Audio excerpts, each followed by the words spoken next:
वादी कश्मीर के मुख्तलिफ मकामात श्रीनगर, बांडीपुरा, गांदरबल, पहलगाम, मुकद्दस, गुभा, बानिहाल में बारिश हो रही है, जबकि दीगर मकामात पर अबर आलूद है। महकमा मौसमियात ने कश्मीर के बेशतर और जम्मू के चंद मकामात पर हल्की बारिश की पेशेंगोई की है। आइंदा कुछ दिनों तक हल्की औसत बारिश का इम्कान है। महकमे के मुताबिक आइंदा 25 जुलाई तक शदीद बारिश का इम्कान नहीं है और इस बीच खराब मौसम की वजह से अमरनाथ यात्रा को आर्जी तौर पर मुलतवी कर दिया गया है।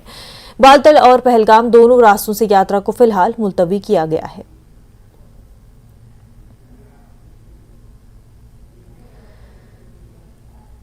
मुसलसल बारिशों के बाद जिला पुलवामा में नाले रुमशी में तुगयानी की कैफियत पैदा हो गई है और नतीजतन जिला पुलवामा के रूहमू इलाके में नाले पर बना आर्जी डायवर्जन का बड़ा हिस्सा मुनहदम हो गया, जिसकी वजह से पुलवामा के कई दिही इलाकों का राब्ता पूरी तरह से मुनक़ता हो चुका है। जबकि रुमशी नाले में पानी का बहाव बढ़ जाने से पुलवामा के बोन दरबगाम इलाके में आर्जी पुल ढह गया है।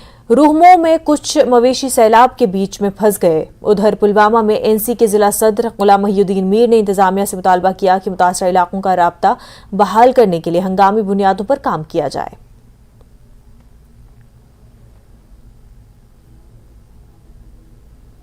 राजपुरा पुलिस ने एक शहरी को बचा लिया जो कि दरबगाम पुलवामा में रुमशी नाले में सैलाब में फंसा हुआ था। पानी के तेज बहाव की वजह से मजकूरा शख्स फंस गया था। पुलिस ने रेस्क्यू ऑपरेशन करते हुए शख्स को बहिफाजत निकाल लिया।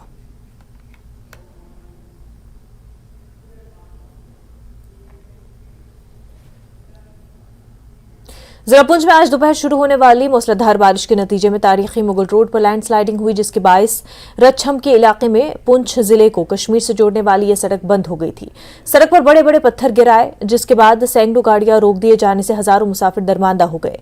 मुगल रोड अथॉरिटी ने बारिश रुकने के बाद सड़क पर से मलबे को मशीनों से साफ कराया और आमदोरफ्त दोबारा बहाल कर दी गई। इस बीच ये सड़क ट्रैफिक के लिए 3 घंटों तक बंद रही।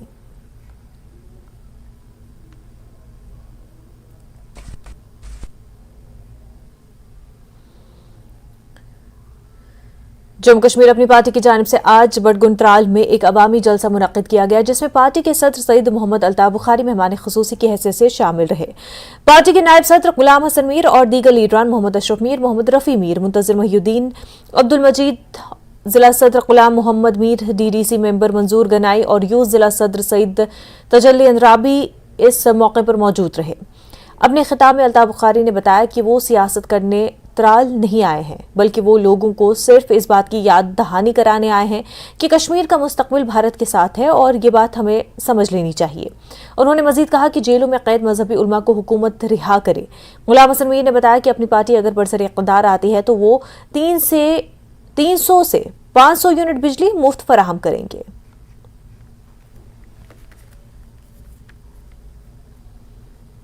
मजहबी लीडर्स जो है वो रिलीज होने चाहिए। अल्लाह के फजल से जरूर हमारी जद्दोजहद उसी चीज़ के लिए है। और क्या आप नहीं चाहते? क्या कश्मीर के लोग नहीं चाहते? क्या जम्मू कश्मीर के लोग नहीं चाहते? और हमारी आवाज़ वही आवाज़ है जो हमारे लोग चाहते हैं। आने वाला जो इलेक्शन है, लोकसभा का इलेक्शन आने वाला है, क्या अपनी पार्टी अपने कैंडिडेट्स खड़ा करेंगे? देखिए, कोई भी इलेक्शन होगा, हम तो निकले हैं लोगों की नुमाइंदगी के, वो लोगों तक है, वो हम पे कितना भरोसा करेंगे? क्यों? ये एक सच और झूठ की लड़ाई है। एक तरफ से सभी फोर्सेस, पॉलिटिकल फोर्सेस बाकी झूठ बोलने पे निकले, हम एक जमात है जो सच। त्राल में मीडिया से बात करते हुए बुखारी ने कहा कि अब कश्मीर में हालात पुरसुकून है और यहाँ अमरनाथ खुशअस्लूबी से जारी है यात्रा, तो यहाँ मजहबी जुलूसों को आज़ादाना तौर से निकालने की इजाज़त दी जाए। उन्होंने कहा कि 90 से पहले जैसे मुहर्रम के जुलूस निकाले जा रहे थे, इस तरह अब यहाँ जुलूस निकालने चाहिए और यहाँ अब हालात ठीक है और इंतज़ामिया को इस पर सोचना चाहिए। या परसों से मुहर्रम के आयाम शुरू हो रहे हैं। मुझे पूरी उम्मीद है कि वक्त की सरकार 5 तारीख, 6 तारीख, 7 तारीख, 8 तारीख, 9 तारीख और 10 तारीख सभी मुहर्रम के जुलूसों को इजाज़त दे देगी। क्यों? जब यहाँ नॉर्मल सी है, जब यहाँ इतनी बड़ी यात्रा जम्मू कश्मीर के लोग फैसिलिटेट कर रहे हैं, तो हम कश्मीर के लोग मुहर्रम के जुलूसों को क्यों नहीं फैसिलिटेट करेंगे? इनको क्या शक अपनी जगह है। मैं इंतज़ामिया से भी गुजारिश करना चाहता हूँ, इन वसवसों से निकलिए।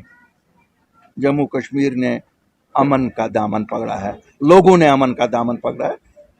नॉर्मल इन जो मजहबी जलसे जुलूसों को जो मुहर्रम के, इनको निकलने दीजिए। ये हमारी एक ऐसी मैसेज जाती है जम्मू कश्मीर से जहां हम सब एक हैं।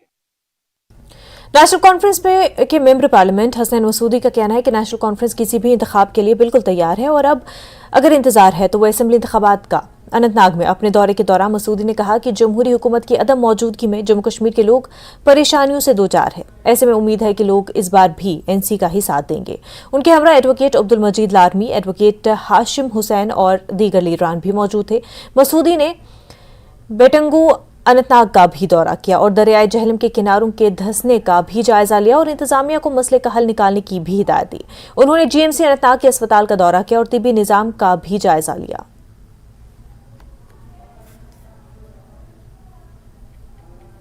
लगता है हो रहा है भटोट में, तो जो हमारी क़यादत है पूरे वो राब्ते में है और जो हमारी ज़मीन पर अब देखिए ये इससे और क्या इंडिया हो सकता है कि यहाँ पर एक छोटा सा एक प्रॉब्लम हो गई तो एक बस्ती को एक खतरे का एक अलार्म से बच गया, तो एकदम यहाँ के जो मुकामी हमारी क़यादत है उसने एकदम मुतला करके कहा कि ये आना आपके लिए ज़रूरी है। और यहाँ और जो हमारी दूसरी क़यादत जो हमारे दूसरे लीडर जो कंसर्न थे हेल्थ केयर को मुस्तकम करने के बारे उन्होंने तहरीक दी कि आप आ जाइए।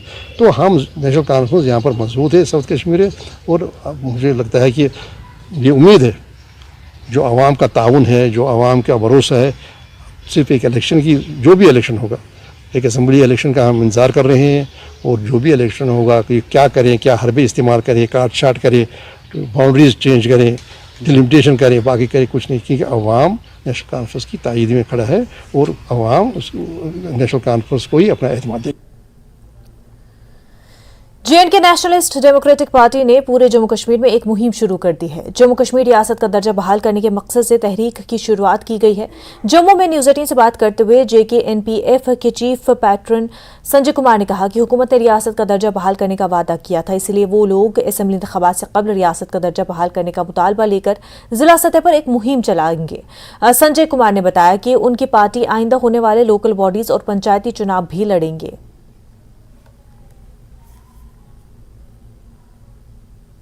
होगा कि हमारी पार्टी का और पार्टियां केवल स्टेटमेंट में कहती हैं। अगर आप लोगों ने देखा होगा कि हमारी पार्टी का मिशन स्टेटमेंट है ड्रग के खिलाफ, वायलेंस के खिलाफ, करप्शन के खिलाफ, तो हम पूरी पार्टी के लोग ड्रग के खिलाफ करीब जम्मू कश्मीर के तमाम ज़िलों में रैलियां निकाली, हजारों लोग उन रैलियों में भाग लिए।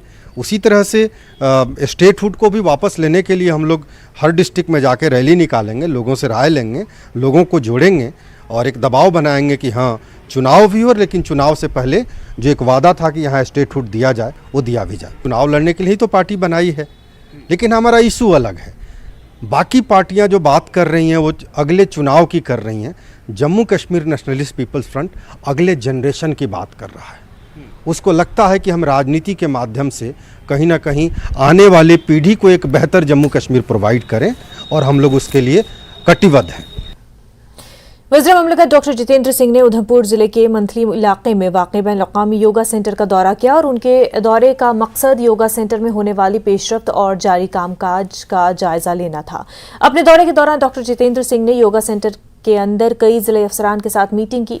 मीटिंग का मकसद मरकज़ के काम के मुख्तलिफ पहलुओं बशमूल इंफ्रास्ट्रक्चर, प्रोग्राम्स और इक़दामात पर तबादला ख्याल करना था। मीटिंग में मौजूद अहदेदारों में उधमपुर के deputy commissioner Sachin Kumar, SSP Udhampur doctor Vinod Kumar, जिले के अंदर मुख्तलिफ महकमों के सरबराहान भी शामिल थे। हमें धन्यवाद करना है प्रधानमंत्री मोदी जी का। उनके ध्यान में जब ये लाया गया तो लगभग 30-35 वर्ष के बाद इस प्रोजेक्ट को जो ब्रह्मचारी जी छोड़ गए थे रिवाइव किया गया और इसको अब आधुनिक मापदंडों के आधार पर निर्माणित किया जा रहा है। इसमें वेलनेस सेंटर भी है, योगा सेंटर भी है, मेडिटेशन भी है, थेरेपीज भी हैं। कोई यहाँ पर स्थायी तौर पर कुछ समय रह करके कुछ दिन गुजार करके अपना इलाज करने लगे और उसके लिए भी औषधियों की भी व्यवस्था है। शीघ्र ही आयुर्वेद भी इसके साथ जुड़ने वाला है। इसके अतिरिक्त ये अधिकतर संस्थान सोलर एनर्जी पर आधारित रहेगा, क्लीन एनर्जी पर, और एक ही समय में ये टूरिस्ट रिजॉर्ट भी होगा, हॉलीडे रिजॉर्ट भी होगा, रिलीजियस रिजॉर्ट भी होगा, वेलनेस रिजॉर्ट भी होगा। और साथ ही साथ यहाँ पर आने वाले यात्रियों की सुविधा के लिए 2 और निर्माण कार्य प्रारंभ किए हैं। शुपिया में सेब के काश्तकारों की 2 रोजा कॉन्फ्रेंस इख्तिताम पजीर हुई और इस कॉन्फ्रेंस का एहतमाम apple farmers federation of India ने जम्मू कश्मीर किसान तहरीक के इशराक से किया था। कॉन्फ्रेंस में सेब पैदा करने वाली रियासतों हिमाचल प्रदेश, उत्तराखंड और जम्मू कश्मीर से मंदुबीन ने शिरकत की। कॉन्फ्रेंस के दौरान ज़ेर बहस अहम मसाइल में खाद, सेब के बॉक्स और दीगर जरूरी सामान की बढ़ती हुई कीमतें थी। मुंतज़मीन ने इस बात पर रोशनी डाली कि कॉन्फ्रेंस का मकसद सेब के काश्तकारों को दरपेश मुख्तलिफ चैलेंजों से निमटने और उनके मसाइल का मुमकिन हल तलाश करना है। कॉन्फ्रेंस में मौजूद अहम शख्सियात में ऑल इंडिया किसान सभा के सदर अशोक धूले, CPIM के सीनियर लीडर मोहम्मद यूसुफ तारेगामी, हिमाचल प्रदेश से साबिक MLA राकेश सिन्हा और दीगर भी शामिल थे। ताल्लुक है हमारा सेब तबाह हुआ है लास्ट ईयर प्राइस क्रैश की वजह से। जो हमारा कर्जा है और जगहों पर जो कर्जा है उसको माफ करने में सरकार लातोलाल क्यों कर रही है, सरकार को जवाब देना होगा। और इसके साथ ही जहां तक सेब का ताल्लुक है, इसे जो स्वामीनाथन कमीशन ने, जो सरकार ने बनाया था कमीशन, उन्होंने वजह किया है ये मांग कि किसान के हर प्रोड्यूस को 1.5 गुना मुआवजा मिलना चाहिए। उसमें सेब भी शामिल है, उसमें और भी फसलें शामिल है। तो आज हमारा ये सवाल है कि अगर सरकार की तरफ से ये कमीशन बना था और इन्होंने ही सिफारिशात पेश की है सरकार को, इस पर अमल क्यों नहीं किया जाता। पाकिस्तान के इंसानी हुकूक कमीशन ने सिंध के कश्मीर और घूटी अजलाग में अमनो अमान की बिगड़ती हुई सूरत हाल पर तशवीश का इजहार किया, जहां हिंदू बरादरी के तकरीबन 30 अफराद बशमूल खवातीन और बच्चों को मुबैना तौर पर मुनज़्ज़म जराइम पेशा गिरोहों के हाथों पर यरकमाल बनाया गया है।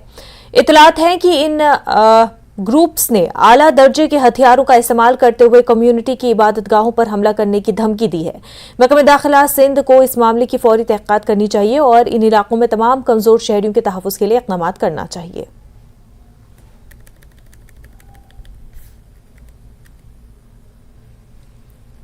धोबीवन कुंजर में मौजूद शिव मंदिर में 30 साल के वक्फे के बाद ख़ुसूसी पूजा का इनकाद किया गया। वीरजी रैना की कोशिशों से ये मुमकिन हुआ है।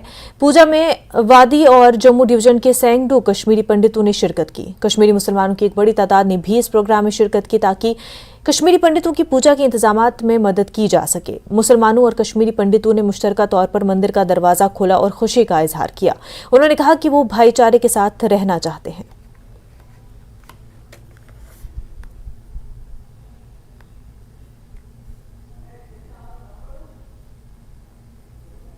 माइग्रेंट नहीं हुआ, नॉन माइग्रेंट पहले से यहाँ पे हैं। और ये तो आई हैव नेवर फील, मैंने ऐसे कभी फील ऐसा नहीं किया कि हम यहाँ पे माइनॉरिटी में है। इवन कि मेरी स्कूलिंग यहाँ से हुई है, बाकी चीज़ हुआ है। शाम को मैं अपने फ्रेंड्स के साथ जाता हूँ, कहीं पे भी आसपास जो में इवन कि अगर हमें एक तकलीफ भी होती है ना, हमने कभी सोचा ही नहीं। मतलब सबसे पहले हाँ यहाँ पे हमारे मुस्लिम भाई आते हैं। टाइम के बाद पूजा कंडक्ट की गई है, जैसा कि आप सब देख रहे हैं यहाँ पे, तो बहुत ज़्यादा अच्छा फील हो रहा है क्योंकि कहीं खो गया था हमारा कल्चर। बहुत सारे लोग यहाँ रहते, कश्मीरी पंडित्स रहते हैं, लेकिन जैसे माता खीर भवानी है वहाँ सब जाते रहते हैं, लेकिन जैसे हमारे लोकल मंदिर है जहाँ यहाँ शिव जी का है, तो यहाँ बहुत कम लोग आते हैं, बहुत कम लोगों को पता है। आज हमारी कश्मीरी कम्युनिटी एक साथ आई है, बहुत खुशी हो रही है कि बच्चे, बड़े, एल्डर्स सब यहाँ आए हैं, तो बहुत ज़्यादा खुशी हो रही है कि हम वापस से अपना कल्चर सेव कर रहे हैं। कितनी चाहत है जो कश्मीरी पंडित है, उनमें कितनी चाहत है कि वो कश्मीर फिर आना चाहते हैं, इस वातावरण में रहना चाहते हैं या अपने लोगों से मिलना चाहते हैं।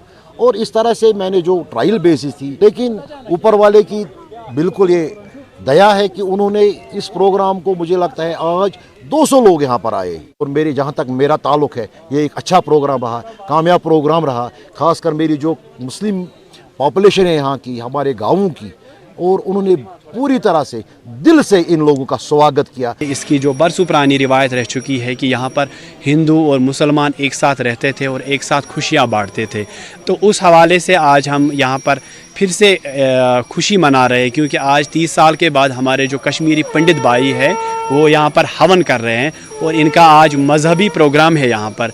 और इस मजहबी प्रोग्राम में यहाँ पर बरसों पुरानी रिवायत रह चुकी है कि यहाँ पर हिंदू और मुसलमान एक साथ रहते थे और एक साथ मुसलमान इनके यहाँ पर प्रोटेक्शन फोर्स जिसे बोलते हैं, उस हिसाब से यहाँ पर इनके साथ शाना बशाना खड़े होते। अब आज ये फिर से यहाँ पर आए तो हमें लग रहा है कि हमारे जो मुसलमान भाई जो है वो खुशी से यहाँ पर झूम उठे हैं कि हमारे पंडित भाई फिर से वापस आ रहे हैं। आप देखेंगे कि घंटी की यहाँ पर मंदिर की घंटी बजी और यहाँ पर इस वक्त अजान भी हो रही है। ये हमारे कश्मीर की एक खासियत रही। ब्रेक के बाद आपका खैर मकदम है। करगिल जंग के दौरान बहादुर जवानों की तरफ से दिखाए गए नाकाबिले तस्खीर जज्बे और बहादुरी को खराज अकीदत पेश करते हुए करगिल वॉर मेमोरियल द्रास में करगिल विजय दिवस रन का इनेकाद किया गया। जिंदगी के मुख्तलिफ शोबों से ताल्लुक रखने वाले 300 से जायद अफराद ने इसमें हिस्सा लिया।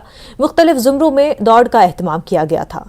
दौड़ के अलावा इस तकरीब में फौज की तरफ से बैंड डिस्प्ले, हुबुल वतनी के गाने, साबिक फौजियों के साथ इंटरैक्टिव सेशन और एक वॉल ऑफ रिमेम्बरेंस जैसी दिलचस्प सरगर्मियां शामिल थी, जहां शुरका ने शहीदों को खराज पेश करने के लिए अपने पैगामात लिखे। पूरा माहौल हुबुल वतनी और एकजहती के जज्बे से सरशार था। पोजीशन होल्ड किए हैं हमारे सर ने, हमारा कोच जो 21 किलोमीटर में फर्स्ट आए हैं और मैं 10 किलोमीटर में फर्स्ट आया हूँ। तो बहुत ही अच्छा रहा ऑर्गेनाइजेशन का, मैं बहुत ही शुक्रगुजार हूँ। और मतलब जितने भी ट्रैक जितने भी रूट थे उनका अच्छे से वो किया हुआ था। और पुलिस का भी मैं, पुलिस ऑर्गेनाइजेशन का भी मैं बहुत ही शुक्रगुजार हूँ, क्योंकि उन्होंने अच्छे से मतलब ये प्रोग्राम को अंजाम दिया। मुझे मतलब बहुत ज़्यादा शौक था ऐसे मैराथन में पार्टिसिपेट करना एंड मैंने इस टाइम कर भी लिया, मेरा फर्स्ट टाइम था, तो मुझे बहुत ज़्यादा अच्छा लगा। और जैसे हम मतलब टीवी में, मोबाइल्स में देखते हैं मैराथन्स को, हमें बहुत इजी लगता है, हमें लगता है नहीं ये कुछ नहीं है, बट एक्चुअली ऐसा बिल्कुल नहीं होता है, ये बहुत ज़्यादा डिफिकल्ट होती है। तो बताते चलूँ, मैं इस वक्त हूँ कारगिल वॉर मेमोरियल, द्रास के वॉर मेमोरियल पे, और कुछ दिन बाद यहाँ विजय दिवस होने वाला है और उसी के चलते यहाँ कारगिल विजय दिवस रन यहाँ जो है यहाँ आज किया गया है। और उसी के चलते हम इनके ऑर्गेनाइज़र से बात करने की कोशिश करेंगे। मैम, सबसे पहले न्यूज़ 18 में आपका बहुत खैर मकदम करते हैं, और जो व्यूवर्स अभी आपको देख रहे हैं उनको क्या मैसेज देंगे? मैं सोचती हूँ कि मैं बहुत लकी हूँ कि मैं आज यहाँ आ पाई हूँ और इस इवेंट का एक पार्टिसिपेशन मुझे भी करने को मिला। सो मैं चाहती हूँ कि मैं हर एक व्यक्ति को थैंक्स बोलूँ जिन्होंने एफ़र्ट्स लिए हैं ये इवेंट बनाने के लिए, और उनको भी थैंक्स कहना चाहती हूँ जिन्होंने इस इवेंट में पार्टिसिपेट किया है। हमने देखा कि सुबह सुबह बहुत अच्छे तरह में यूथ आए थे, मेल रनर्स थे, फीमेल रनर्स थे, तो ऐसा लगता है कि हर साल फीमेल रनर्स का पार्टिसिपेशन भी बहुत ज़्यादा होना चाहिए। तो बहुत ही यूनिक फीलिंग थी। इससे पहले हमने ऐसे मैराथन पहले कभी नहीं देखी है। ये रन यहाँ पे हाईवे पे हुआ और सारे जो लोग हैं उन्होंने, आर्मी वालों ने बहुत अच्छी तरह से सपोर्ट किया। बहुत मिक्स्ड इमोशंस है, अच्छा लग रहा है कि पार्टिसिपेशन अच्छा रहा, सब फीमेल रनर्स थे, मेल रनर्स थे, एकदम अच्छे स्पिरिट के साथ सबने रन कंप्लीट किया है, तो बहुत अच्छा लग रहा है यहाँ पे। कारगिल लद्दाख से मैं नूरुल इस्लाम, न्यूज़ 18, जम्मू कश्मीर, लद्दाख, हिमाचल। पार्लियामेंट 20 जुलाई से 11 अगस्त तक अपने मॉनसून इजलास में 32 बिलों को लेगी, जिसमें 3 जम्मू कश्मीर से मुतल्लिक हैं, जिनमें दीगर पसमानदा तबकात, ओबीसी, पहाड़ियों और वाल्मीकियों को रिजर्वेशन देने के लिए है। अफसरान के मुताबिक बिल ओबीसी को रिजर्वेशन देने, पहाड़ियों को शेड्यूल्ड ट्राइब एसटी का दर्जा देने और छूट गए वाल्मीकियों को दर्जे फहरिस्त जातों में शामिल करने से मुतल्लिक है। कुछ वाल्मीकियों को यहाँ दर्जे फहरिस्त जात के तौर पर शामिल नहीं किया गया, हालांकि उन्हें पूरे मुल्क में एससी के तौर पर रिजर्वेशन हासिल थी। हुकूमत अब तमाम वाल्मीकियों को एससी कम्युनिटी में शामिल करेगी ताकि उन्हें सरकारी मुलाजमतों और तालीमी इदारों में रिजर्वेशन का हक मिले। वाल्मीकि तबके में खुशी है और उन्होंने इस बिल को उठाने और इस नजरअंदाज कम्युनिटी को रिजर्वेशन फराहम करने के फैसले के लिए मोदी हुकूमत का शुक्रिया अदा किया। मैं न्यूज़ 18 का धन्यवाद करता हूं जी, जो समय समय पर हमारी आवाज़ को उठाते हैं और सरकार तक पहुंचाते हैं। बाकी ये जो 20 जुलाई को हमारा पार्लियामेंट सेशन होने जा रहा है, हमें सूत्रों के माध्यम से पता चला है कि इसमें हमारे वाल्मीकि समाज का जो बिल है उसको भी रखा जा रहा है। तो अब ऐसा लगता है कि जो सरकार है उसने वाल्मीकि समाज का जम्मू कश्मीर में काफ़ी ध्यान रखा है।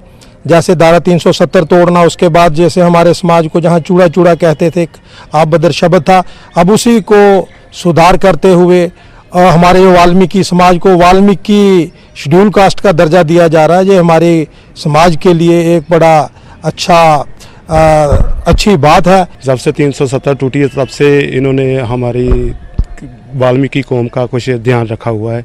ऐसे ही ध्यान रखेंगे सब तो बड़ा हो जाएगा। हमारे बच्चे तो पहला नंबर जो ये शब्द बोलते थे ना, इस शब्द से पढ़ते ही नहीं थे, आगे जाते ही नहीं थे। क्यों कि एक तो चूड़ा शब्द लिखते थे, हम जब कागज़ बनाने जाते थे ना, हमारे बच्चे वो दफ्तर तक ही नहीं जाते, कहते हमने नहीं करना, हम मजदूरी करेंगे, कुछ भी करेंगे, लेकिन उस कागज़ पे चूड़ा लिखते थे। इससे हमें निजात मिलेगी और हमारे कौम को हम मोदी सरकार का और बीजेपी का धन्यवाद करते हैं। बहुत ज़्यादा हमारे लिए बहुत ज़्यादा किया है। आगे जो फ्यूचर है वो भी अच्छा रहेगा सभी बच्चों के लिए। जैसे कॉलेजेस हैं उधर एडमिशन नहीं मिलती थी, स्टूल कास्ट में हमारे शब्द जो चूड़ा लिखते थे तो बच्चे आके स्टूल कास्ट भी नहीं लगाते थे, तो आगे एडमिशन उनको पॉसिबल मिलता ही नहीं था। तो आगे जाके कॉलेजेस में भी एडमिशन मिलेगा, जॉब में भी फ़ायदा होगा। तो मोदी सरकार का हम तहे दिल से धन्यवाद करते हैं। राजौरी में पहाड़ी कबीले के लोगों को उम्मीद है कि हुकूमत की तरफ से किए गए वादे पूरे होंगे। उन्होंने पार्लियामेंट के मॉनसून सेशन में इस ज़मन में बिल पास हो जाने की तवक्का की है। पहाड़ी कबीले के लोगों ने मरकजी हुकूमत से इजहार तशक्कुर करते हुए कहा कि पीएम मोदी और वज़ीर दाखिला अमित शाह ने उन्हें इंसाफ दिलाया है।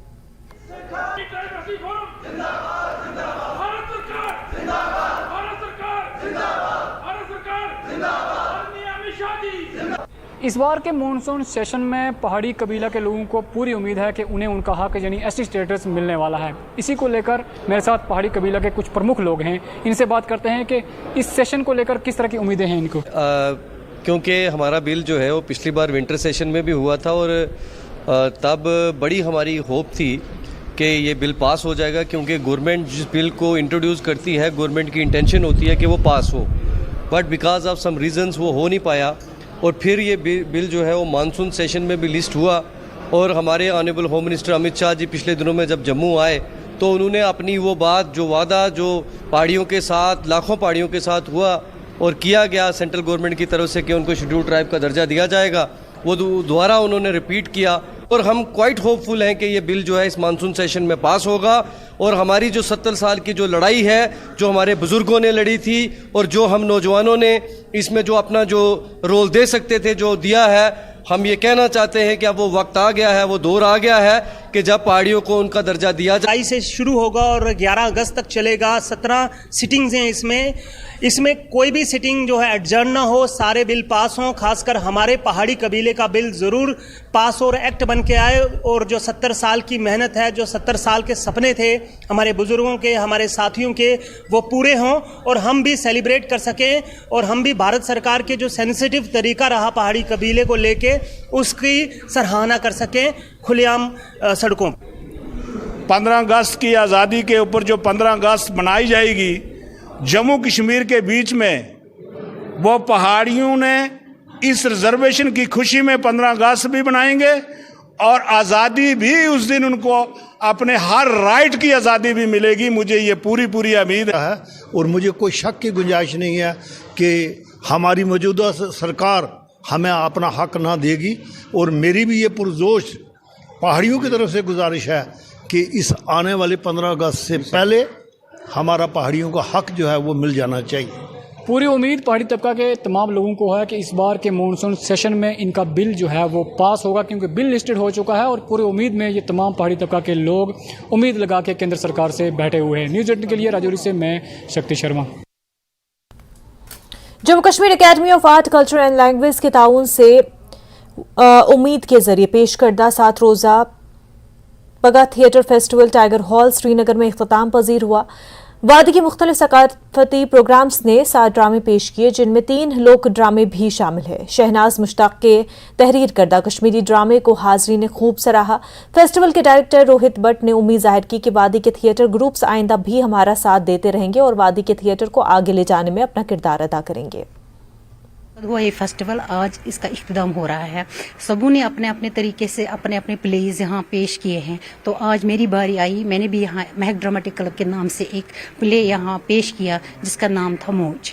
इससे अवेयरनेस होती है, हर किसी चीज़ में अवेयरनेस होती है। अगर यहाँ हर कोई डिपार्टमेंट हर किसी जगह से फेस्टिवल होने जा रहा है तो हमें मौका मिलेगा काम करने के। ये हमारा एक हफ्ते का फेस्टिवल था, वोमेर के द्वारा किया गया पगह थिएटर फेस्टिवल। बहुत ही कामयाब रहा। आज इसका लास्ट डे था, 7वां दिन था और मुझे बहुत उम्मीद है कि इस फेस्टिवल से और भी ग्रुप्स इंस्पायर होकर वो फेस्टिवल कर रहे हैं। और सबसे बड़ी बात है, हम अपने मदर टंग लैंग्वेज के लिए ये हमने फेस्टिवल किया, जिसमें फोक ग्रुप्स ने भी पार्टिसिपेट किया और बहुत अच्छा रहा। और मैं उम्मीद करता हूँ आने वाले समय में ये जो फेस्टिवल है और भी बड़ा होगा। सबसे बड़ी बात यह है कि जो हमारा यहाँ पे नौजवान तबका है, जो हमारे बच्चे हैं, उनमें बहुत बढ़िया टैलेंट है और हम चाहते हैं कि नौजवान बच्ची और बच्चों को हम यहाँ थिएटर के साथ उनको कनेक्ट करें, क्योंकि टैलेंट उनका जो है उसका कोई जो मैंने देखा है, that's wonderful talent and we have to give them a proper platform and we have to train them.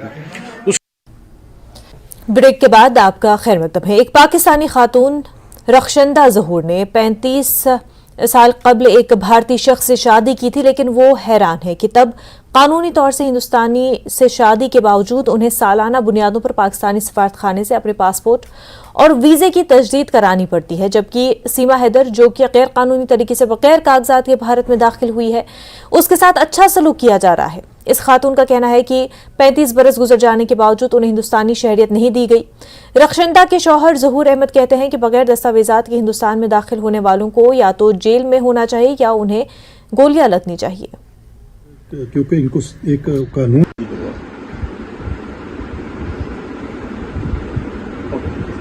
वो दिखती है। एक चीज और जानना, हमने पहले आगे थे साहब, तो मैं आई थी 2090 में आई थी मैं जी। तो फरवरी में मैं आई थी, 10 फरवरी के 2.5 महीने के बाद मुझे वीजा इशू किया था उन्होंने। मतलब आप साथ नहीं आ पाए? क्या वजह क्या? वजह तो फिर नेचुरली वो वेरिफिकेशन करते हैं कि भाई वाकई शादी हुई है या नहीं हुई है, अपनी होती है उनकी, नेचुरली उनका भी वो है, करना पड़ता है उन लोगों को भी। लेकिन ये है कि साथ नहीं आने दिया। जब ये मैं और ये इकट्ठे गए थे तब उन्होंने यही कहा था कि नहीं जी अभी वीजे के लिए प्रॉब्लम आ सकती है। तो मुझे 2.5 महीने के बाद फिर वीजा इशू किया था उन्होंने। तो उसके बाद तो फिर अब मैं गई हूँ, 2020 में गई थी मैं। वजह क्या थी? वजह ये कि मेरा पासपोर्ट खत्म हो गया था, मेरा आईडी कार्ड खत्म हो गया था। उसके लिए फिर हमें दिल्ली गए, दिल्ली से हमने वहाँ पे अप्लाई करा तो उन्होंने बोला नहीं जी आपको वहीं पे जाके बनाना पड़ेगा, एक्सपायर हो रहा है। एक्सपायर हो रहा है। वीजा भी मुझे 1 महीने का मिला था। और फिर मैं वाघा बॉर्डर से वहाँ पे गई थी, तो वापसी के लिए फिर मुझे बड़ी प्रॉब्लम्स हुई। तो बहुत ज्यादा प्रॉब्लम्स हुई कि मुझे वापस आने के लिए वहाँ एम्बेसी जाना पड़ा। वहाँ पे पहले नहीं होता था ये सब कुछ, लेकिन अब इन्होंने ज्यादा मतलब मुश्किल कर दी है ये चीजें। आ गई है अपने 4 बच्चों के साथ, अगर ऐसे ही पॉसिबल हो तो हम भी जा सकते हैं अपने बच्चों के साथ, लेकिन मुझे लगता नहीं है कितना पॉसिबल है हम लोगों के लिए। अब उसका सीमा का कुछ कहा नहीं जा सकता कि वो कैसी आई कैसे नहीं आई। क्या ये मुमकिन है वैसे? कुछ जैसे वो बताती हैं, मुझे तो नहीं लगता कि वो किसी भी बात में सच बोल रही हैं। अच्छा, बिल्कुल भी सच नहीं बोल रही हैं वो। ऐसा कुछ नहीं होता कि आप एकदम से अपना इतना बड़ा डिसीजन कोई भी नहीं लेता लाइफ का, कि वो बिना किसी चीज के, बिना पासपोर्ट के, बिना वीजा के कैसे पॉसिबल है। और पुलिस और एजेंसीज के साथ हमारा वास्ता रहता है। आप देख रहे हैं कि जम्मू कश्मीर का तो जो है 2 ही रास्ते हैं, जो क्रॉस करेगा या तो वो बुलेट उसको गोली खाएगा। एक बात, बाई चांस कोई बोला भटका अगर आ जाता है, उसको हमारी जो एजेंसीज हैं बेल्ट फोर्स वाले पकड़ते हैं आफ्टर प्रॉपर इंटेरोगेशन। ये नहीं है कि आज पकड़ा तो 2 छोड़ दिया, दूसरे दिन प्रॉपर इंटेरोगेशन। पहले अपनी वो BSF पकड़ती है, आर्मी पकड़ी, फिर पुलिस है। तो फिर अगर वो लगता है कि ये इनोसेंट है, फिर पाकिस्तान से कंटेक्ट किया जाता, आपका कोई बंदा है तो उसी वक्त उसको जो है डिपोर्ट कर दिया जाता है। बिना डॉक्यूमेंट के रह नहीं सकता क्योंकि वो हमारा सिटीजन ही नहीं है। पहली बात है कि हमारा वो सिटीजन नहीं है, बोला हुआ कोई आदमी आ गया उसको तो वो निकल गया। अब जबकि ये एक नया एक चीज जो है वो दुनिया के सामने आई है, सीमा को लेके। हो सकता है इससे पहले कितने लोग आए हैं, क्या है इसके पीछे क्या, लेकिन एक रास्ता जो है वो लोगों को दिखा दिया गया कि भाई इलीगल इंडिया में घुसने का, कि आप बगैर पासपोर्ट के आप वहां पहुंच जाए, उन कंट्रीज में पहुंच जाए जहां इंडिया के बहुत अच्छे रिलेशन है, जहां बॉर्डर पे पूछताछ नहीं है। ऐसे कंट्रीज में आप चले जाए, फिर वहां से इंडिया में जैसे मर्जी आ जाए। HI glance laboratories private limited ने डायबिटीज के इंतजामात में बदलता मंजरनामा के मौजू पर श्रीनगर में एक प्रोग्राम मुनक्किद किया। इस दौरान हिंदुस्तान में डायबिटीज के लिए मार्केट में नई दवाइयों के बारे में बताया गया और इस मौके पर प्रोफेसर अब्दुल हमीद जरगर, प्रोफेसर शारिक राशिद मसूदी और professor Khurshid Iqbal, doctor Khurshid Ahmad Bhat, professor Mohammad Hayat Bhat और डॉक्टर आबिद हुसैन भट्ट मौजूद थे। GM मार्केटिंग रीटा जेसवाल ने कहा कि हिंदुस्तान में तिबी पेशावर अफराद को तालीम देने के लिए पहल की गई है और इस तरह के प्रोग्राम साल भर मुनक्किद होंगे। द फ्रेटर्निटी जो कश्मीर में हमारी मेडिकल फ्रेटर्निटी है, अबाउट जो भी चेंजेस डायबिटीज़ में आई हैं, पहले तो ये कितनी आम हो रही है। एक जैसे आज मैं कह रहा था अभी कि जब मैं फिजिशियन बना तो हिंदुस्तान में 1 करोड़ डायबिटिक था। जब मैं प्रोफेसर बना एंडोक्रिनोलॉजी को 2 करोड़ थे। जब मैं सिक्किम से रिटायर हुआ था 6 करोड़ थे। आज 10 करोड़ है। पहले ज़माने में 40-50 पे डायबिटीज़ हुआ करता था, आज तो ये 25-30 से हुआ करता है। सो बहुत अहम है कि इस डायबिटीज़ को टाइम पे डायग्नोज किया जाए और इससे जो बॉडी को नुकसान पहुंचने के चांसेस हैं। अगर डायबिटीज़ का, ब्लड प्रेशर का, जिस्म में जो चर्बी होती है, कोलेस्ट्रॉल का, उससे ठीक तरह से ट्रीटमेंट न किया जाए तो उससे चांसेस हैं कि डायबिटीज़ ही नहीं रहेगा, उससे हार्ट डिजीज़ भी होगी। डायबिटीज़ ही नहीं रहेगा, इससे किडनी डिजीज़ भी होगी, इससे आंखों की रोशनी पे भी असर पड़ता है। आज का सेशन तो बहुत ही इम्पोर्टेंट था क्योंकि आज हमने जो सारा रिवाइज किया है, जो सीन है डायबिटीज़ सिनेरियो जो है आज पूरा रिवाइज हो गया 90s से जब हमने शुरू किया था ये। और उस वक्त कुछ भी दवाइयाँ नहीं थी, कुछ थोड़ी सी दवाइयाँ थी और अभी इतनी दवाएँ आई हैं, लेकिन इतना रिसर्च भी हुआ है, लेकिन मैग्नीट्यूड ऑफ प्रॉब्लम बहुत बड़ा है। तो ऐसी प्रॉब्लम के लिए ऐसे प्रॉब्लम की बहुत ज़रूरत है। ये हमने आज जान लिया कि डायबिटीज़ एक वबा की सूरत में आ गई है, ख़ासकर इस बड़े सगीर में। उनका जो उन्होंने डाटा बताया 80s में तकरीबन 1 करोड़ थे, तो आज 10 करोड़ हो गए। तो समझे तकरीबन 8% आबादी हिंदुस्तान की डायबिटिक ऑलरेडी बन चुकी है। ये प्योर डायबिटिक है जिनको डायबिटीज़ डायग्नोज हो चुका है। इसके अलावा प्री डायबिटिक्स हैं और वो पेशेंट्स भी हैं जिनका शुगर ज़्यादा है, पूरे डायबिटिक नहीं बन गए हैं, फास्टिंग शुगर या इम्प्योर शुगर जिसको बोलते हैं। और साथ ही साथ अच्छी बात ये भी है कि नई दवाइयाँ भी आ गई हैं जो इस तकलीफ़ को अच्छे से कंट्रोल कर सकती हैं। डायबिटीज़ मैनेजमेंट के ऊपर कि which type of drugs we are having and the quality of drugs are there. तो उसका एक छोटा सा आज एक डॉक्टर्स का हम लोगों ने एक पैनल बुलाया था, उस पर एक कंटिन्यू मेडिकल एजुकेशन प्रोग्राम रखा था हम लोगों ने और उस पर काफ़ी अच्छी चर्चा हुई है आज। और काफ़ी नए डॉक्टर्स भी आए थे जिन्होंने अपने क्वेश्चंस पूछे हैं कि डायबिटीज़ को कैसे कंट्रोल करना चाहिए। और जो हमारे टॉप लीडिंग एंडोलॉजिस्ट हैं, एंडोक्राइनोलॉजिस्ट हैं, डॉक्टर अब्दुल हमीद जरगर साहब, उन्होंने बहुत अच्छा आज ज्ञान दिया है डायबिटीज़ के ऊपर। तो आई एम श्योर कि काफ़ी और डॉक्टर्स को इससे बेनिफिट मिलेगा। गाश फाउंडेशन ने कश्मीर के गवर्नमेंट पॉलिटेक्निक कॉलेज गोगजीबाग श्रीनगर में उम्मीद नामी एक खसूसी स्कॉलरशिप स्कीम का एहतमाम किया, जिसमें कश्मीर भर से सैकड़ों तलबा ने शिरकत की। स्कॉलरशिप मेरिट के मुताबिक एंट्री टेस्ट करवा कर दी गई थी, क्योंकि इस टेस्ट में शामिल होने वाले तलबा ज्यादातर वो हैं जो प्राइवेट कॉलेज की फीस बर्दाश्त नहीं कर सकते। उनके लिए ये सुनहरा मौका है कि वो मेरिट पर स्कोर करके 70% तक स्कॉलरशिप हासिल करेंगे।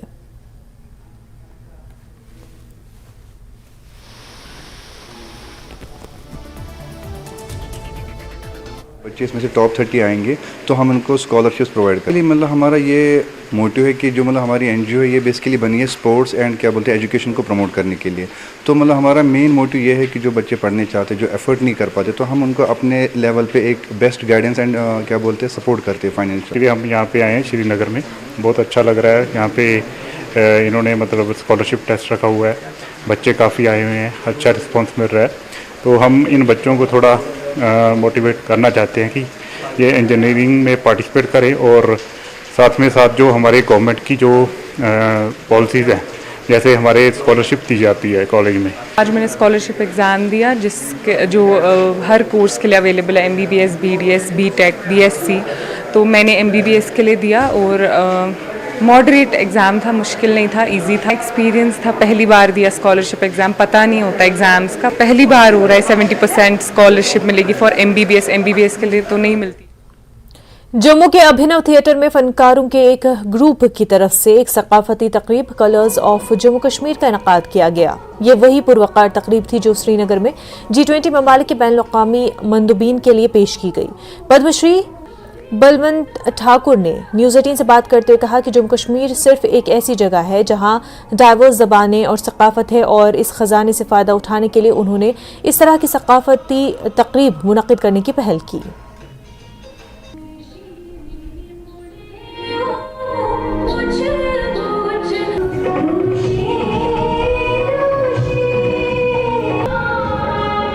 मोरओवर एक पर्सनल ग्रोथ हुई है, हमारी पर्सनल डेवलपमेंट हुई है, कैसे रहन सहन है, कैसे उठना बैठना एक बड़े इवेंट में, इन सब चीज़ों की एक पर्सनल ग्रोथ हुई है जिसकी वजह से फर्दर हमारी कोई भी फर्दर फील्ड होगी उसमें भी हमें बहुत हेल्प मिलेगी।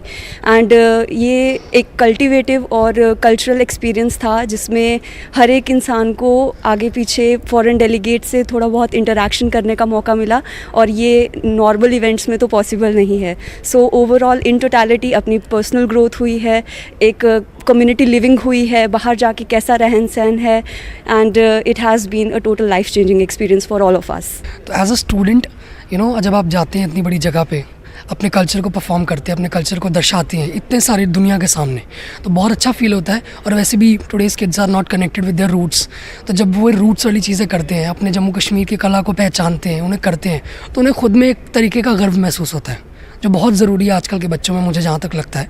और इससे क्या होता है, जो स्कूल के बच्चे होते हैं और बहुत सारे माता पिता वो सब इनकरेज करते हैं ना कि बच्चे और ज्वाइन करें इन चीज़ों को। जब हमने श्रीनगर में किया तो ऑफ कोर्स डल लेक के किनारे इतनी सुंदर स्टेज आपने ज़रूर देखा होगा, वहाँ पर बहुत अच्छा था।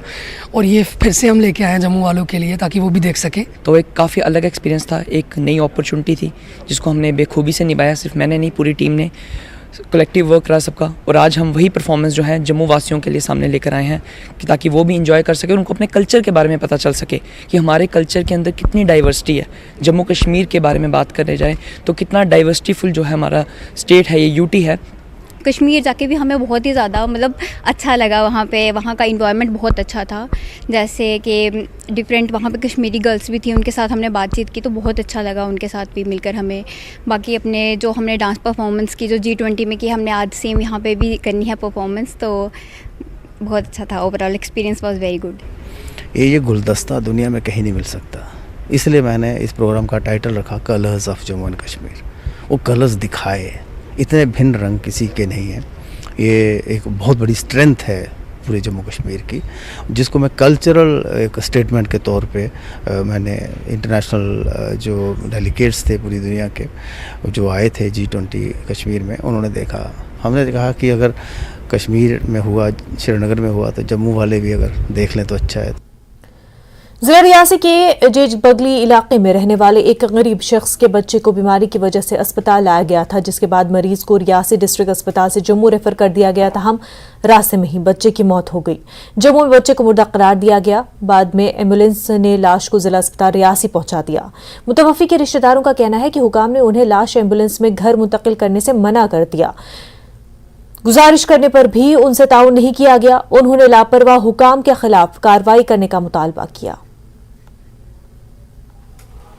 मेरे बच्चे की डेथ होगी सुला पार्क में जाते। मैंने इनको बोला कि आप वापस करिए एम्बुलेंस, वापस रियासी हॉस्पिटल तक हमें छोड़िए, मेरी गाड़ी वहाँ है। जो ऊपर से मैं स्पेशल करके आया हूँ, गरीब आदमी, आने जाने का उसको किराया दिया है मैंने, वो मुझे लेके भी चला जाएगा। मेरा बच्चा अब जम्मू ले जाने की कोई ज़रूरत नहीं। बिना अनमानी करके इनने ज़बरदस्ती मेरे से अनमानी करके इनने आगे ड्राइवर को बोला कि फौरी तौर जम्मू बचाइए, इनको जम्मू से ही रिलीज़ मिलेगा। जब जम्मू में पहुंचे तो CMO साहब लगे करने के बच्चे की डेथ हो गई है, 2 किलोमीटर पे डेथ हुई है। आपको किसने बोला कि डेड बॉडी को इधर लाने के लिए? नहीं जी मारा, ये होता है। फिर उस टाइम रोने करलाने लगते हैं, फिर गाड़ी को छोड़ के हमें भागते हैं।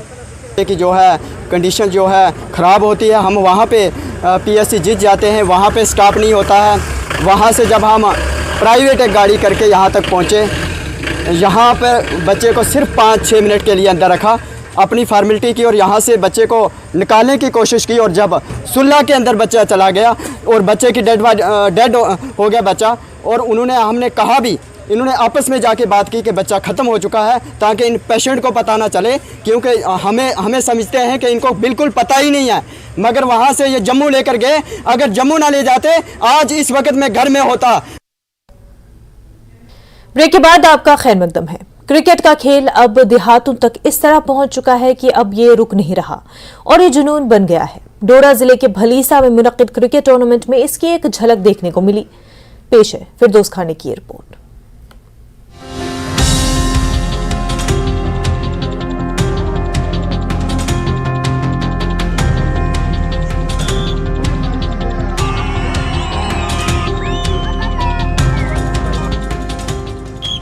स्पोर्ट्स स्टेडियम कलोथरन में भलीसा चिनाब प्रीमियर लीग का कामयाबी के साथ इनकाद अमल में आया।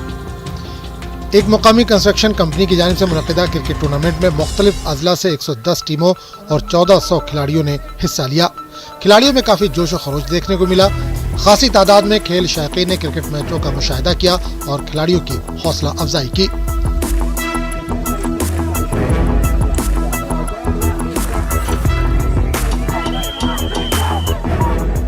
फील किया कि टूर्नामेंट में जितनी और टीम की या जीतने हारने की जितनी बात थी वो सारी अपनी जगह थी, और लोगों ने मुझे जितना प्यार दिया वो बहुत अलग था। लोगों ने मुझे बहुत यहाँ सम्मान दिया।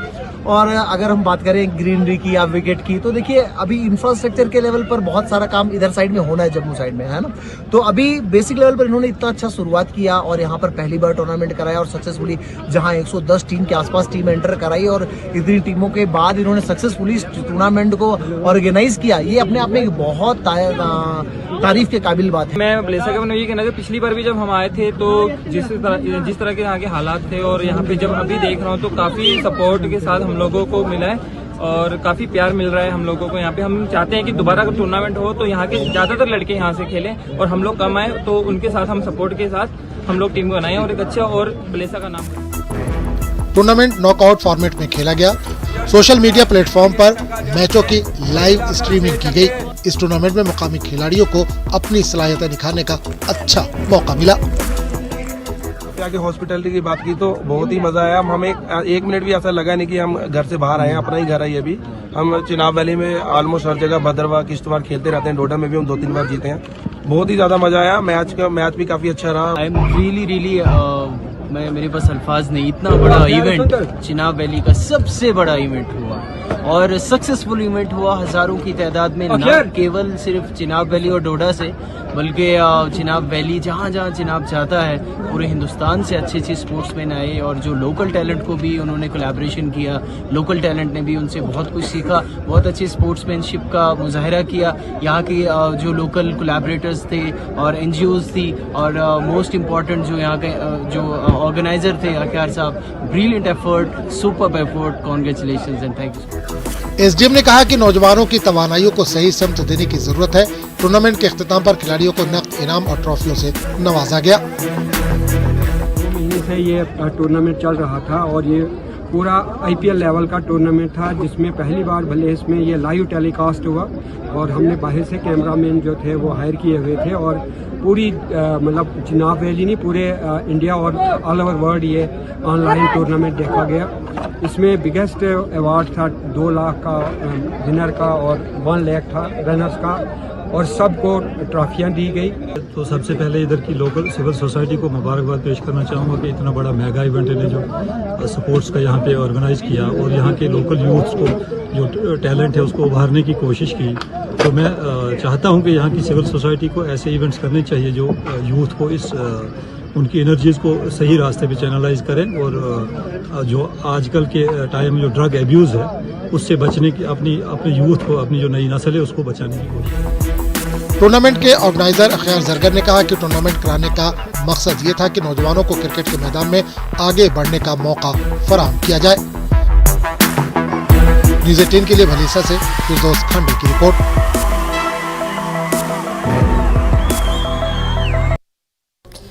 श्रीनगर के नौपुरा इलाके के लोग सड़क की खस्ताहाली की वजह से बुरी तरह मुतासिर हो रहे हैं क्योंकि इस सड़क पर बड़े बड़े गड्ढे बन गए हैं जिसमें शदीद पानी भरा हुआ है। जब भी बारिश होती है तो कई गाड़ियां फंस जाती हैं और बाज़ औक़ात फिसलकर हादसा भी होते हैं। लोगों ने जल्द इस मुश्किल का अज़ाला करने की इंतजामिया से अपील की।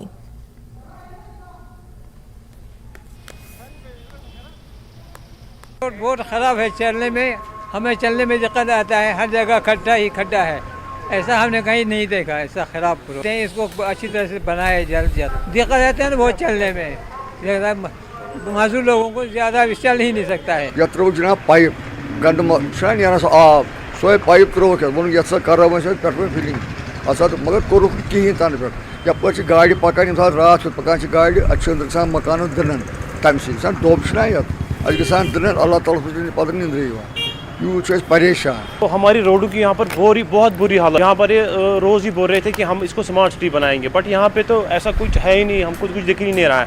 हम बहुत सफ़र कर रहे हैं यहाँ पर, हमारे शॉप्स भी यहाँ पर है, हमारे हाउस भी यहाँ पर है, हमारे हाउस को भी यहाँ पर डैमेज हो गया बहुत सारा। अब हम गवर्नमेंट से हमने बहुत बार गुजारिश की गवर्नमेंट से कि हमारे रोड बिल्कुल ठीक कीजिए, हमें और कुछ नहीं चाहिए, हमारे रोड ही ठीक कीजिए। लड़ीज बचे जोर जोर वो कर वो कोर ना ये आज रात बे मीन अख ये ब्या रोजमर्रा क्या कोर बच्चन पक पे यप हार्ट पेशेंट यप इंस्टीट्यूट यप दरगाह यप लद्दाख रोड सोनमर्ग तो ये गई मेन सिटी गई। रोड ठीक होना चाहिए, गाड़ियों का सड़क ठीक होना चाहिए, ये नहीं है ऐसा बनाया है गाड़ियां जो है पटरी से चले, इंसान सड़क से उस पटरी से चले, ये ऐसा लगाया बनाया है। कृषि विज्ञान केंद्र कुपवाड़ा ने आज Indian council of agriculture research का फाउंडेशन डे मनाया। ज़राई तहकीक के इदारे 95 साल पहले तश्कील दिया गया था और इस मौके पर डिप्टी कमिश्नर कुपवाड़ा अश्विनी सुधान ने कृषि विज्ञान केंद्र की जानिब से कायम किए गए स्टॉल्स का मुआयना किया, जबकि डिप्टी कमिश्नर कुपवाड़ा ने खुद रोजगार कमाने वाली लड़कियों से तबादले ख्याल किया। इस प्रोग्राम में किसानों और खवातीन की एक बड़ी तादाद ने शिरकत की। डिप्टी कमिश्नर ने नौजवानों पर जोर दिया कि वो खुद रोजगार कमाने के साथ साथ दूसरों को रोजगार फराहम करें। बहुत सारे प्रोग्रेसिव फार्मर्स थे और बहुत सारे ऐसे फार्मर्स थे जो कि इंटरेस्ट शो कर रहे थे कुछ प्रोसेसिंग यूनिट्स में एट्सेट्रा एट्सेट्रा। तो गवर्नमेंट की एक स्कीम है हमारी HADP, जिसके under poly houses, farm mechanisation, ये सारी चीज़ें इंक्लूडेड है। मैं अर्ज करूँगी जितने भी ये फार्मर्स हैं तो कम फॉरवर्ड एंड पार्टिसिपेट और इसमें अप्लाई कीजिए, ताकि ये जो मुहिम चलाई है गवर्नमेंट ने कि हमारी जो processing, marketing, forward and backward linkages improve हो, वो सक्सेसफुल है। देखिए, जहाँ तक ICR फाउंडेशन डे का ताल्लुक है, ये हम हर साल मनाते हैं ताकि फार्मर्स को इस चीज़ का हम लोग खबर दें कि जितनी भी टेक्नोलॉजीज़ ICR या उनसे मुंसलिक इदारों में जो साल भर बनती है या 5 साल 6 साल में जो टेक्नोलॉजी या कोई भी जो वैरायटी रिलीज होके आती है, तो उसका जो है बराह रास्त जो है हमारे जो फार्मर है उसका अहाता करें, उसको देखें। और उन मेंढर सब डिवीजन के पंचायत सेंट्रल गलहूता की वार्ड नंबर 2 मोहल्ला काजियां में बुनियादी सहूलियात के फुकदान की वजह से आम लोगों को शदीद मुश्किलात दरपेश है। मकीनों ने बताया कि इंतजामिया की जानिब से वार्ड नंबर 2 में लोगों को बुनियादी सहूलियात फराहम करने के लिए इस जदीद दौर में भी कोई अमली कदम नहीं उठाए जा रहे। उन्होंने बताया कि पानी की निहायत किल्लत है, जिसकी वजह से लोगों को मुश्किलात का सामना है, जबकि बिजली के गैर एलानिया कटौती की वजह से मकीनों की मुश्किलात में इजाफा है और इस इलाके में सड़क भी खस्ता हाल है। कश्मीर न्यूज में फिलहाल इतना ही। आप देखते रहे न्यूज़ 18 जम्मू कश्मीर लद्दाख हिमाचल। आदाब।